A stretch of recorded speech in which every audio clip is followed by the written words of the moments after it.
늦은 밤, 엘리시안 건설의 대표 사무실은 완벽한 침묵에 잠겨 있었다. 하지만 대표인 이서준의 귀에는 수십 킬로미터 떨어진 자신의 집에서 울려 퍼지는 두 아이의 끔찍한 비명소리가 생생하게 들려왔다. 그는 자신의 태블릿 PC 화면을 통해 어김없이 악몽에 시달리며 울부짖는 쌍둥이 남매의 모습을 지독한 무력감 속에서 지켜보고 있었다. 그는 다른 사람들을 위한 완벽하고 고요한 공간을 설계하는 대한민국 최고의 건축가였다. 하지만 정작 그 자신의 집은 매일 밤 지옥 같은 혼돈으로 가득 차 있었다. 2년 전 갑작스러운 사고로 아내를 잃은 후 그의 5살배기 쌍둥이 솔과 솔미는 밤마다 엄마를 찾으며 자지러지게 울었다. 잠드는 것을 죽음처럼 두려워했다. 지난 2년간 그는 이 문제를 해결하기 위해 모든 것을 시도했다. 최고의 아동 심리 상담사, 값비싼 장난감, 심지어 약물 치료까지. 그는 수십 명의 국내 최고의 보육사들을 고용했지만 그들 모두가 아이들의 밤을 견뎌내지 못하고 두 손 두 발 다 들고 떠나갔다. 그는 언제나처럼 이 감정적인 문제를 돈과 이성으로 해결하려 했지만 실패하고 있었다. 다음 날 또 한 명의 보육사가 그만두었다. 집안일을 돌보는 나이든 집사가 이제 정말 마지막이라며 한 명의 서류를 그에게 내밀었다. 박하늘, 그녀에게는 어떤 화려한 자격증이나 경력도 없었다. 하지만 집사는 그녀에게서 무언가 다른 점을 보았다며 그를 설득했다. 면접을 위해 그의 앞에 선 박하늘은 사진처럼 평범하고 수수한 모습이었다. 하지만 그녀에게서는 주변의 공기마저 차분하게 만드는 기묘한 평온함이 느껴졌다. 서준이 아이들의 문제에 대해 냉소적으로 설명했을 때 그녀는 이렇게 대답했다. 아이들은 풀어야 할 문제가 아닙니다. 귀 기울여 들어주어야 할 마음입니다. 그녀의 그 낯선 대답에 지푸라기라도 잡고 싶었던 서준은 마지못해 그녀를 고용하기로 결정했다. 그녀의 첫날 밤이 되었다. 아이들의 방은 세상에서 가장 비싸고 아름다운 장난감들로 가득했지만 동시에 슬픔으로 가득 찬 텅 빈 공간처럼 느껴졌다. 예상대로 잠자리에 들 시간이 되자 솔과 솔민의 밤의 의식이 시작되었다. 아이들은 엄마를 부르며 비명을 지르고 물건을 집어던지며 자신들의 슬픔을 온몸으로 표현했다. 하지만 하늘은 이전의 보육사들처럼 당황하거나 아이들을 훈계하지 않았다. 그녀는 그저 방 한가운데에 조용히 앉아 아이들의 폭풍우가 지나가기를 묵묵히 기다려주었다. 그녀의 그 고요한 존재감은 마치 폭풍우 속의 등대처럼 아이들의 격렬한 감정을 서서히 잠재우고 있었다. 서준은 자신의 서재에서 이 모든 광경을 CCTV 화면으로 지켜보고 있었다. 그는 그녀의 그 수동적인 방식이 무능력함의 증거라고 생각했다. 그는 더 이상 참지 못하고 아이들의 방으로 향했다. 그는 엉망이 된 방과 여전히 훌쩍이고 있는 아이들, 그리고 그 속에서 태연하게 앉아있는 하늘을 경멸이 섞인 눈으로 쳐다보았다. 그는 자신의 지갑에서 수표책을 꺼내 들었다. 그리고 그는 오만한 도전장을 내밀었다. 나는 결과로 믿는 사람이요. 만약 당신이 앞으로 1시간 안에 저 아이들을 평화롭게 잠재운다면 보너스로 500만 원을 주지. 하지만 실패한다면 내일 아침 당장 짐 싸서 나가. 그의 도전은 단순한 오만함이 아니었다. 그것은 돈이라는 언어밖에 모르는 한 남자가 필사적으로 내미는 구원의 요청이기도 했다. 그는 마음속 깊은 곳에서는 그녀가 이 말도 안 되는 도전에 성공하기를 간절히 바라고 있었다. 하늘은 그를 그리고 우는 아이들을 번갈아 쳐다보았다. 그녀의 눈에 오만한 CEO는 없었다.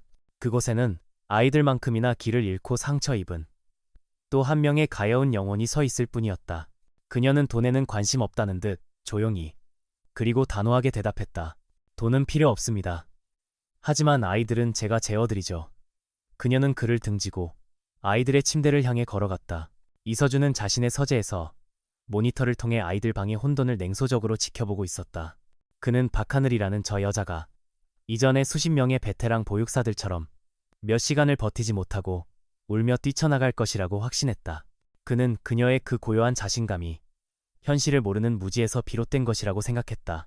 하지만 그의 예상과 달리 하늘은 아이들의 울음과 분노 앞에서 조금도 동요하지 않았다. 그녀는 장난감을 건네거나 억지로 아이들을 달래려 하지 않았다.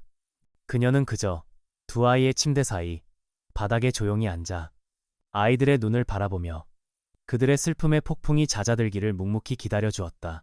그리고 마침내 아이들의 울음소리가 조금씩 잦아들었을 때 그녀는 눈을 감고 노래를 부르기 시작했다.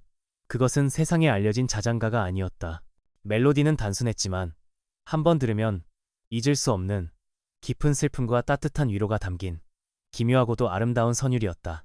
서재에서 그 노래를 듣는 순간 서준은 온몸이 얼어붙었다. 그가 들고 있던 위스키 잔이 그의 손에서 힘없이 미끄러져 바닥으로 떨어졌다. 쨍그랑하는 소리도 그의 귀에는 들리지 않았다. 그의 모든 의식은 오직 스피커를 통해 흘러나오는 저 멜로디에 지독할 만큼 사로잡혀 있었다. 그 노래는 죽은 그의 아내가 아이들을 위해 직접 작곡했던 세상에 단 하나뿐인 자장가였다.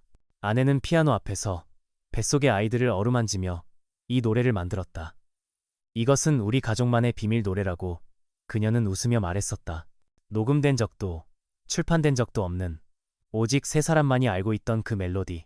그런데 어떻게 저 낯선 여자가 이 노래를 알고 있는 것일까?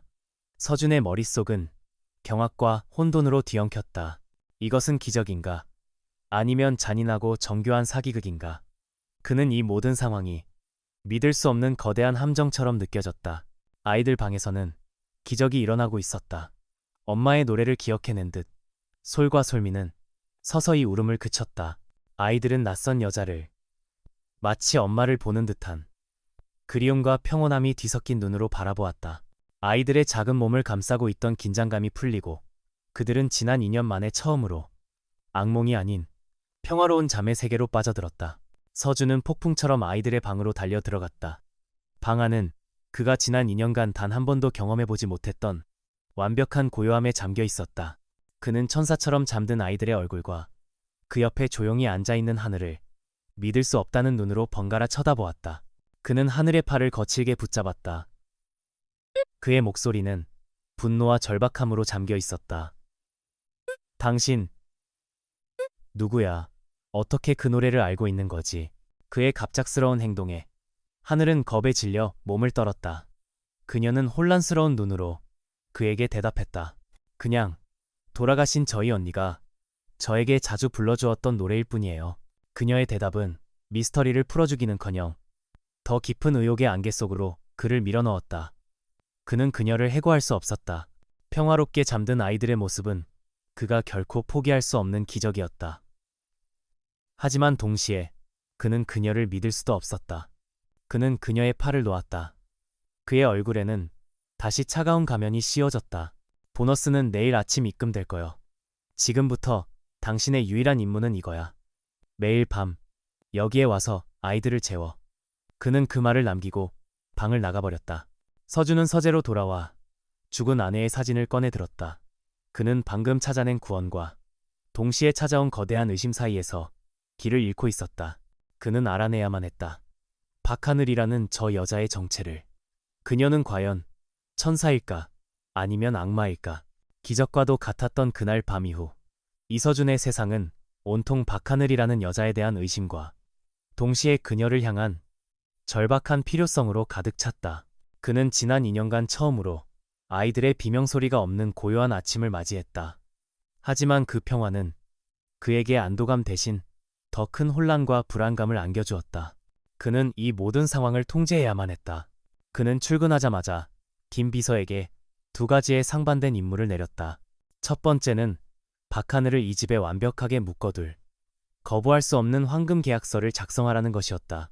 5년이라는 계약 기간, 그녀의 평생을 보장하고도 남을 만큼의 천문학적인 연봉, 그리고 엄격한 비밀 유지 조항까지. 그것은 계약서에 탈을 쓴 화려한 족쇄였다. 그리고 두 번째 임무는 훨씬 더 차갑고 냉정했다.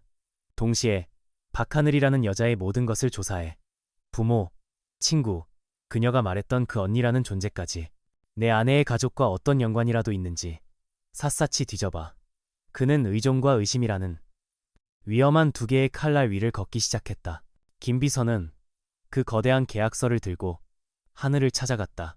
하늘은 계약서에 적힌 비현실적인 액수와 자신의 모든 사생활을 포기해야 한다는 조항 앞에서 충격에 휩싸였다. 이것은 더 이상 단순한 아르바이트가 아니었다. 그녀의 삶 전체를 이 집안에 저당 잡히는 것과 같았다. 하지만 그녀의 귓가에는 병원비가 없어 고통받는 동생의 신음소리가 맴돌고 있었다. 그녀는 결국 그 황금 족쇄에 스스로 발을 채웠다. 그렇게 그녀의 새로운 삶이 시작되었다.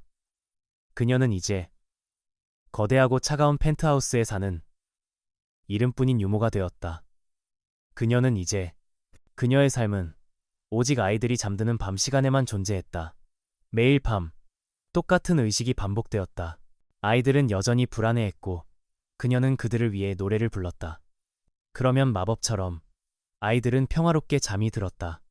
서준은 그 모든 과정을 카메라를 통해 지켜보았다. 그의 집을 채우는 그 고요함에 중독되어 가면서도 동시에 그는 그 고요함을 만들어내는 그녀의 존재를 끊임없이 의심했다. 그는 계약 조항에 따라 그녀와 철저히 거리를 두었다. 그는 하녀나 김비서를 통해서만 그녀와 소통했고 그녀가 노래를 부를 때면 결코 모습을 드러내지 않았다. 그는 그녀를 인간이 아닌 값비싼 약처럼 취급했다. 하늘 역시 이 궁전 같은 감옥 안에서 지독한 외로움을 느꼈다. 그녀에게 허락된 유일한 소통은 잠든 아이들의 고른 숨소리뿐이었다. 그녀는 자신을 고용했지만 결코 모습을 드러내지 않는 저 차가운 남자에 대해 궁금해졌다. 그는 대체 어떤 비밀을, 어떤 상처를 품고 있는 것일까? 며칠 후 김비서의 조사 보고서가 올라왔다. 하지만 그 내용은 서준의 의심을 더욱 깊게 만들 뿐이었다. 박하늘의 과거는 너무나도 깨끗했다. 그녀는 서류상으로 완벽한 고아였고 그녀가 언니라고 불렀던 사람은 보육원에서 함께 자랐던 또 다른 고아 소녀였으며 몇 년 전 교통사고로 이미 세상을 떠난 후였다. 그의 아내, 가족과의 연결고리는 어디에서도 찾아볼 수 없었다. 그렇다면 그녀는 대체 어떻게 그 노래를 알고 있는 것일까? 사기꾼이라는 논리적인 설명이 사라지자 그 자리에는 그가 가장 혐오하는 비논리적이고 설명할 수 없는 기적이라는 가능성만이 남게 되었다. 그날 밤도 그는 서재에서 노래를 부르는 그녀의 모습을 모니터로 지켜보고 있었다. 그는 잠든 아이들의 이마를 부드럽게 짚어주고 이불을 덮어주는 그녀의 모습에서 어떤 거짓이나 계산도 찾아낼 수 없었다. 그곳에는 상처 입은 아이들을 향한 진심 어린 애정만이 담겨 있었다. 그의 가슴 속에서 의심이라는 차가운 얼음과 그녀를 향한 알 수 없는 끌림이라는 뜨거운 불꽃이 격렬하게 충돌하고 있었다. 그는 모니터를 껐다. 대체 당신은 누구야, 박하늘? 나를 속이는 완벽한 사기꾼인가? 아니면 내가 받을 자격이 없는 기적인가? 그의 혼란스러운 밤은 그렇게 깊어가고 있었다. 박하늘은 아이들을 잠재우는 것이 자신의 유일한 임무가 아니라는 것을 깨달았다. 아이들의 밤의 비명은 낮 동안 억눌려 있던 슬픔의 메아리일 뿐이었다. 그녀는 이 작은 영혼들을 근본적으로 치유해주고 싶었다. 그녀는 계약 조항을 넘어 아이들의 낮 시간 속으로 조용히 걸어 들어가기 시작했다. 망설이는 이서준을 그녀는 설득했다. 그녀는 펜트하우스의 차가운 공간에 생명의 온기를 불어넣기 시작했다. 그녀는 주방 창가에 작은 허브 화분을 가져다 놓았고 아이들과 함께 작은 어항 속에 금붕어를 키우기 시작했다. 죽어있던 공간에 살아있는 것들이 하나둘씩 들어오기 시작하자 아이들의 표정도 서서히 밝아지기 시작했다. 그녀는 더 이상 밤에 자장가만을 부르지 않았다. 그녀는 낮 동안 아이들에게 작고 예쁜 포터블 하프를 가르쳐 주었다. 그녀는 아이들과 함께 하늘의 별이 된 엄마에 대한 노래를 만들었다. 슬픈 기억을 아름다운 멜로디로 바꾸는 작업이었다. 아이들은 처음으로 엄마의 죽음을 입 밖으로 꺼내어 이야기하고 노래하기 시작했다. 그녀는 또한 펜트하우스에 버려진 옥상 정원으로 아이들을 이끌었다. 그녀는 아이들의 작은 손을 잡고 함께 흙을 만지고 작은 꽃씨를 심었다. 죽어있던 땅에서 새로운 생명이 싹트는 것을 보며 아이들은 파괴가 아닌 창조의 기쁨을 배웠다. 그들의 마음속에 자리 잡고 있던 죽음의 공포가 서서히 생명의 희망으로 바뀌어가고 있었다. 이서준은 자신의 서재에 있는 CCTV 화면을 통해 이 모든 기적의 과정을 묵묵히 지켜보고 있었다. 그는 마치 자신의 집 안에 들어온 낯선 다큐멘터리를 보는 듯한 기분이었다. 그는 수년간 자신의 아이들을 어떻게 대해야 할지 몰라 그저 멀리서 맴돌기만 했다. 하지만 저 낯선 여자는 너무나도 자연스럽게 아이들의 상처를 어루만져주고 있었다. 그러던 어느 날 오후 그는 마침내 지난 2년간 한 번도 들어보지 못했던 소리를 듣게 되었다. 정원에서 흙장난을 치다가 하늘이 장난스럽게 넘어지는 모습을 보고 딸 솔민이가 까르르 웃음을 터뜨린 것이다. 그 맑고 청아한 웃음소리는 그의 얼어붙었던 심장을 깨뜨리는 망치 소리와도 같았다. 그는 충격에 휩싸였다. 그가 수억 원을 들여 고용한 최고의 심리 치료사들도 해내지 못했던 일이었다. 하지만 저 가난한 시골 처녀는 노래와 꽃씨만으로 자신의 아이들을 다시 웃게 만든 것이다. 그의 마음속에서 그녀를 향한 의심의 벽이 거대한 파도 앞에서 무너지는 모래성처럼 힘없이 허물어져 내리고 있었다. 그날 저녁 그는 평소보다 일찍 퇴근했다. 그는 서재로 들어가는 대신 거실로 향했다. 그곳에서 하늘과 아이들은 함께 그림을 그리고 있었다. 아이들은 아빠를 발견하고 신이 나서 달려와 자신들의 그림을 자랑했다. 그 그림 속에는 아빠와 자신들, 그리고 하늘의 별이 된 엄마와 그들 곁에 함께 서 있는 하늘의 모습이 서툰 솜씨지만 따뜻한 색채로 그려져 있었다. 서준은 아무 말도 하지 못하고 그 그림을 내려다보았다. 그는 처음으로 의심이나 계산이 아닌 순수한 감사함의 눈으로 하늘을 바라보았다. 그의 마음속에서 그녀는 더 이상 의심스러운 치료제가 아니었다. 그녀는 자신의 무너져 내린 가족을 다시 일으켜 세우고 있는 기적의 치유사였다. 그날 밤 아이들은 평화롭게 잠이 들었다. 하늘이 자신의 방으로 돌아가기 위해 일어섰을 때 서준이 그녀를 멈춰 세웠다. 그는 이전과는 전혀 다른 따뜻하고 진심 어린 목소리로 말했다. 고맙소. 그 짧은 한마디는 그들의 계약 관계가 끝나고 새로운 감정의 관계가 시작되었음을 알리는 조용한 신호탄이었다.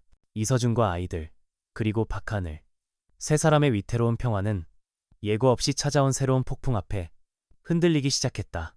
그날 저녁, 펜트하우스의 초인종이 울리고 서준의 죽은 아내의 어머니, 즉 아이들의 외할머니인 송 회장이 얼음처럼 차가운 얼굴로 들어섰다. 그녀는 대한민국 패션계를 지배하는 강력하고 냉철한 여장부였다. 딸의 죽음 이후 그녀는 그 모든 책임을 사위인 서준에게 돌렸다. 그녀는 서준이 아이들을 제대로 돌볼 자격이 없다고 믿었고 호시탐탐 아이들의 양육권을 빼앗아올 기회만을 노리고 있었다. 그녀는 기적의 유모에 대한 소문을 듣고 그 실체를 확인하기 위해 직접 찾아온 것이었다. 송 회장은 서준을 없는 사람처럼 무시하고 아이들에게로 다가가 과장된 애정을 쏟아부었다. 그리고 마침내 그녀는 방 안쪽에 서 있는 하늘을 머리부터 발끝까지 훑어보았다. 그녀의 눈에는 자신의 영역을 침범한 하찮은 존재를 향한 노골적인 경멸과 적의가 가득했다. 자네가 바로 그 소문의 유모인가? 대단하군. 야망 하나로 여기까지 올라온 모양이야. 그녀의 목소리는 비단처럼 부드러웠지만 그 안에는 날카로운 칼날이 숨겨져 있었다. 그녀는 하늘의 존재 자체를 자신의 손주들을 빼앗아가려는 교활한 계략으로 규정하고 있었다. 그날 이후 송 회장은 아이들의 교육을 핑계로 매일같이 펜트하우스를 드나들기 시작했다. 그리고 그녀는 교묘하고 집요한 방식으로 하늘을 괴롭히고 그녀를 이 집에서 쫓아내기 위한 전쟁을 시작했다. 그녀는 아이들 앞에서 하늘의 교육 방식을 무시했고 값비싼 선물로 아이들의 환심을 사며 하늘과 아이들 사이를 이간질했다. 그녀는 또한 서준의 가장 약한 부분을 파고들었다. 그녀는 죽은 딸의 이야기를 꺼내며 그의 죄책감을 자극했고 동시에 하늘의 미스터리한 과거에 대한 의심의 씨앗을 그의 마음속에 심었다. 자네, 저 애의 뒷조사는 제대로 해본 겐가? 어떻게 근본도 모르는 애한테 내 손주들을 맡길 수가 있어? 서준은 혼란스러웠다. 그는 장모의 방식이 비열하다는 것을 알았지만 아내의 죽음에 대한 원죄의식 때문에 그녀에게 강하게 맞서지 못했다. 또한 그녀가 제기하는 하늘의 정체에 대한 의심은 그가 애써 묻어두었던 하지만 완전히 해결되지 않은 그 자신의 의심이기도 했다. 하늘 역시 새로운 종류의 전쟁에 직면해야만 했다. 그녀는 아이들을 사이에 둔 이 미묘하고 잔인한 심리전 속에서 지쳐가고 있었다. 하지만 그녀는 아이들을 위해, 그리고 서준을 위해 결코 물러설 수 없었다. 그녀는 이제 더 이상 이 집의 단순한 유모가 아니었다. 그녀는 이 깨어진 가정을 지켜야만 하는 안주인이었다. 갈등이 최고조에 달한 것은 아이들이 하늘과 함께 며칠에 걸쳐 만든 작은 종이 공작 작품 때문이었다. 아이들은 자신들의 가족을 서툰 솜씨지만 정성을 다해 만들었다. 그 안에는 아빠와 자신들, 그리고 하늘의 별이 된 엄마와 그들 곁에 함께 서 있는 하늘의 모습이 담겨 있었다. 하지만 그 작품을 본 송 회장은 마치 더러운 것이라도 본 것처럼 인상을 찌푸렸다. 그리고 그녀는 아이들이 보는 앞에서 그 작품을 쓰레기라고 부르며 휴지통에 버려버렸다. 이런 너저분한 것들은 이 집 안에 어울리지 않아. 그녀의 잔인한 행동에 아이들은 상처 입은 채 울음을 터뜨렸다. 바로 그 순간 퇴근하고 돌아온 서준이 그 모든 광경을 목격했다. 그는 울고 있는 아이들과 그들을 필사적으로 달래고 있는 하늘, 그리고 의기양양하게 서 있는 장모를 보았다. 그는 마침내 결정을 내려야만 했다.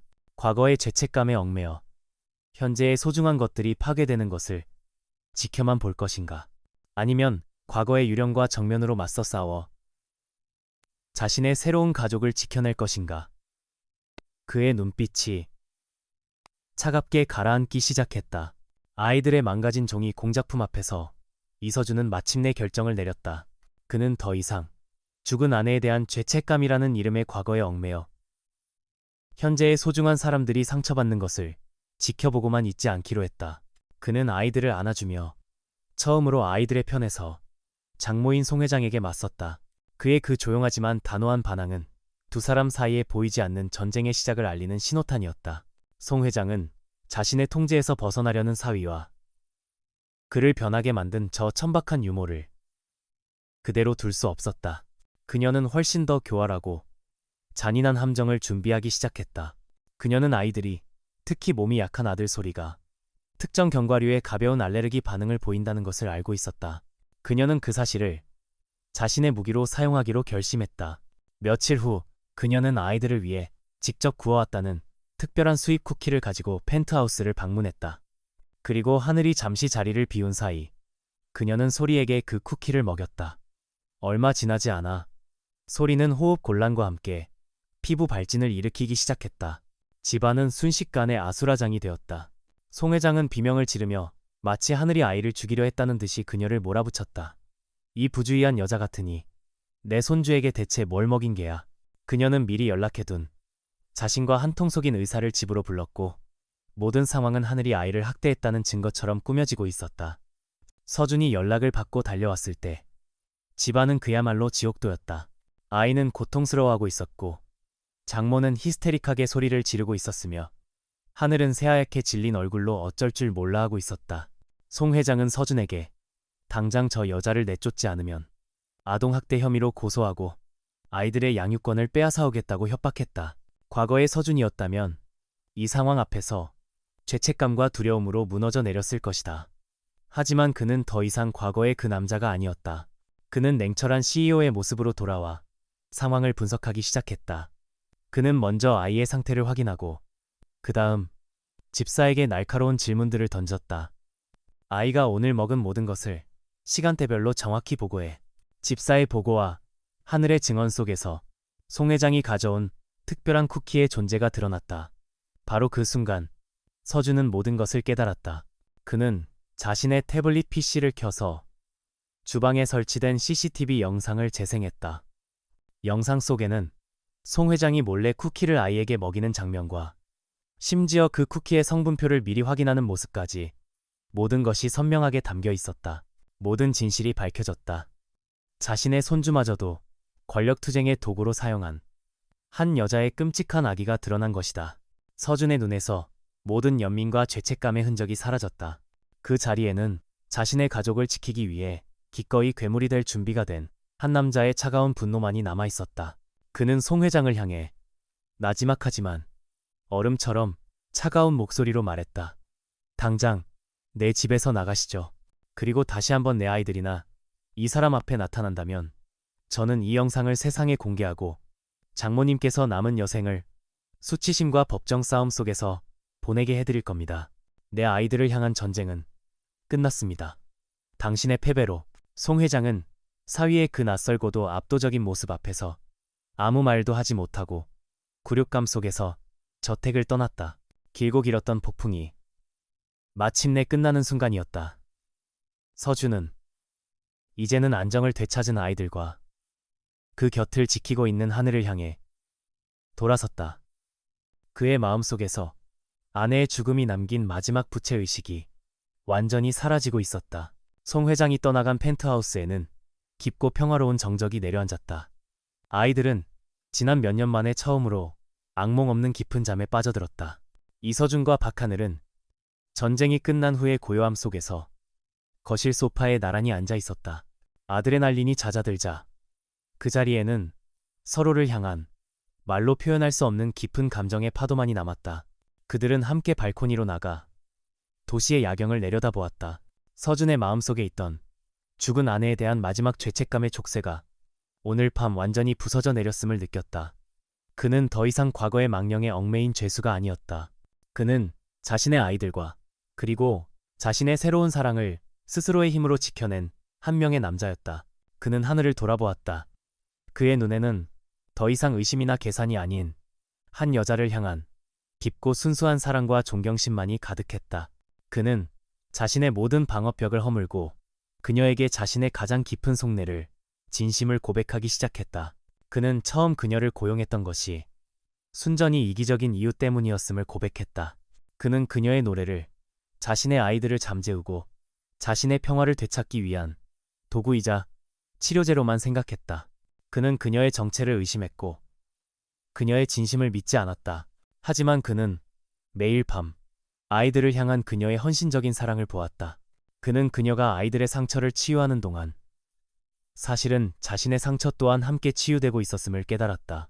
나는 잠을 자기 위해 당신의 자장가가 필요하다고 생각했소. 그의 목소리는 거칠게 잠겨 있었다. 하지만 나는 깨달았소. 내가 살아있음을 느끼기 위해 당신이라는 사람이 필요하다는 것을.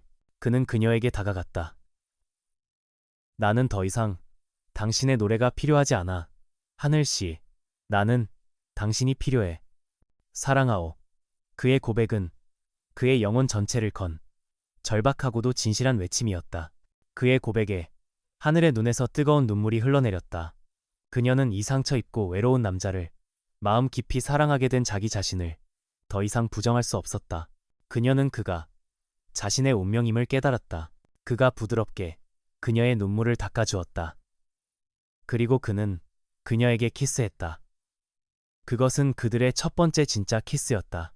그것은 소유욕이나 실수가 아닌 서로의 상처에 대한 깊은 이해와 치유, 그리고 존경심으로 이루어진 경건하고도 뜨거운 입맞춤이었다. 그 순간 그들의 모든 계약 관계는 사라졌다. 그들은 더 이상 고용주와 유모가 아니었다. 그들은 서로의 가장 깊은 어둠 속에서 서로의 유일한 빛이 되어준 두 명의 연인이었다. 그는 그녀를 자신의 품으로 깊이 끌어안았다. 당신의 언니는 아주 좋은 사람이었을 것 같군. 그가 처음으로 그녀의 과거에 대해 의심이 아닌 순수한 호기심으로 물었다. 그 질문은 그들의 비밀스러운 관계가 아니라 온전한 미래를 함께 공유하겠다는 그의 말없는 약속처럼 들렸다. 그들은 서로의 품에 안겨 오랫동안 도시의 불빛을 내려다보았다. 그들의 길고 길었던 밤이 끝나고 새로운 아침이 밝아오고 있었다. 지난밤의 고백 이후 이서준과 박하늘의 관계는 완벽한 신뢰와 사랑으로 가득 찼다. 그는 더 이상 의심의 눈으로 그녀를 보지 않았다. 그는 그녀의 과거와 그녀가 어떻게 그 노래를 알게 되었는지에 대해 부드럽고 따뜻한 호기심으로 물었다. 그는 그녀의 모든 것을 있는 그대로 알고 싶어 했다. 하늘은 이제 그에게 자신의 마지막 비밀을 털어놓을 때가 되었다고 결심했다. 그녀는 자신의 옥탑방에서 유일한 유품처럼 간직해왔던 낡은 나무 상자 하나를 가져왔다. 그 안에는 그녀가 언니라고 불렀던 보육원에서 함께 자랐던 단 한 명의 가족, 하늘의 언니의 흔적들이 담겨 있었다. 두 사람은 함께 상자 안의 낡은 사진들을 꺼내보았다. 그리고 서준은 그 사진들 속에서 자신의 죽은 아내 미연이 하늘의 언니와 함께 다정하게 웃고 있는 모습을 발견하고 숨을 멈췄다. 두 사람 아는 사이였소? 하늘은 그에게 모든 진실을 털어놓았다. 그녀의 언니는 바로 서준의 아내 미연의 대학 시절 가장 친한 친구였다는 것을. 두 사람은 자매와도 같은 사이였으며 그 자장가는 바로 미연이 아이들을 위해 만들고 하늘의 언니에게 자주 불러주었던 노래였다는 것을. 서준의 길고 길었던 의심이 비극적인 진실의 퍼즐 조각 앞에서 마침내 풀리는 순간이었다. 상자 안에는 하늘의 언니가 남긴 낡은 일기장 한 권이 들어있었다. 하늘은 언니의 죽음 이후 차마 그 마지막 기록들을 읽어볼 용기가 나지 않았다고 고백했다. 두 사람은 함께 그 봉인된 기억의 문을 열기로 했다. 일기장의 앞부분은 두 젊은 여성의 아름다운 우정의 기록들로 가득했다. 하지만 사고 날짜가 가까워질수록 일기장의 내용은 점점 더 어둡고 불안하게 변해갔다. 그 안에는 미연이 남편인 서준을 사랑했지만 동시에 자신을 억압하고 통제하려는 어머니, 즉 송 회장 때문에 얼마나 불행해하고 힘들어했는지가 절절하게 기록되어 있었다. 그리고 마침내 사고 바로 전날의 마지막 일기장. 미연이가 자신의 어머니를 무서워한다. 어머니가 자신을 이 불행한 결혼에서 해방시켜주기 위해 무언가 끔찍한 일을 꾸미고 있다고 했다. 그녀는 자동차 브레이크에 대한 이야기를 했다. 일기장은 거기서 끝나 있었다. 그 순간 서준과 하늘의 머릿속에서 모든 것이 무너져 내렸다. 2년 전에 그 끔찍했던 사고는 단순한 사고가 아니었다. 그것은 자신의 딸을 불행한 결혼 생활에서 해방시키고 자신의 손주들을 독차지하기 위한 송 회장의 뒤틀린 욕망이 만들어낸 끔찍한 살인 계획이었던 것이다. 그녀는 딸이 죽기를 바라지는 않았을지라도 그 계획은 최악의 비극으로 끝나고 말았다. 서준의 온몸이 통제할 수 없는 분노와 슬픔으로 떨려왔다. 그가 지난 2년간 짊어져왔던 모든 죄책감의 무게가 한순간에 사라지고 그 자리에는 자신의 아내와 그녀의 가장 친한 친구를 죽음으로 몰아넣은 괴물, 송 회장을 향한 지독한 증오만이 남았다. 하늘 역시 언니의 억울한 죽음에 대한 진실 앞에서 오열했다. 두 사람은 이제 단순한 연인이 아니었다. 그들은 같은 비극을 공유하고 같은 적을 향한 분노를 품게 된 완벽한 운명 공동체였다. 서준은 자신의 휴대폰을 집어들었다. 그는 변호사가 아닌 경찰청장의 번호를 눌렀다. 그의 목소리는 얼음처럼 차갑고 단호했다. 살인사건에 대해 제보할 것이 있습니다. 개인적인 복수는 끝났다. 이제 남은 것은 죽은 자들을 위한 차가운 정의의 심판뿐이었다. 개인적인 복수는 이서준의 신고 전화 이후 2년 전의 비극적인 교통사고에 대한 재수사가 시작되었다. 언니의 일기장과 서준이 동원한 증거들은 송 회장이라는 거대한 성벽을 무너뜨릴 수 있는 강력한 공성추가 되었다. 언론은 연일 이 사건을 대서특필했고 세상의 모든 관심은 대한민국 패션계의 여왕이었던 송 회장의 추악한 민낯에 집중되었다. 경찰의 소환 조사가 시작되기 직전 서준은 송 회장에게 마지막 만남을 요청했다. 장소는 그녀의 딸이자 서준의 아내였던 미연이 잠들어 있는 가족 납골당이었다. 서준과 하늘, 그리고 송 회장, 세 사람은 죽은 자의 묘비 앞에서 비극적인 진실과 마주섰다. 서준은 더 이상 그녀를 장모님이라고 부르지 않았다. 그는 얼음처럼 차가운 목소리로 일기장에 적혀있던 모든 증거들을 읊조리며 그녀를 몰아붙였다. 왜 그러셨습니까? 당신은 당신의 딸을 사랑하지 않았습니까? 궁지에 몰린 송 회장은 마침내 무너져 내렸다. 하지만 그녀의 입에서 나온 것은 참회의 눈물이 아니었다. 그것은 자신의 완벽했던 계획이 틀어진 것에 대한 분노와 광기 어린 자기 합리화였다. 그녀는 서준이 자신의 완벽한 딸에게 어울리지 않는 부족한 남자였다고 소리쳤다. 그녀는 단지 자신의 딸을 그 불행한 결혼 생활에서 해방시켜주고 싶었을 뿐이라고. 그녀의 뒤틀린 모성애는 자신의 딸과 그 친구였던 하늘의 언니를 죽음으로 몰아넣고도 조금의 죄책감도 느끼지 못하고 있었다. 그녀의 소름 끼치는 독백이 끝났을 때 납골당의 문이 열리고 그곳에서 기다리고 있던 경찰들이 들어와 그녀의 팔에 차가운 수갑을 채웠다. 길고 길었던 2년간의 악몽이 마침내 끝나는 순간이었다.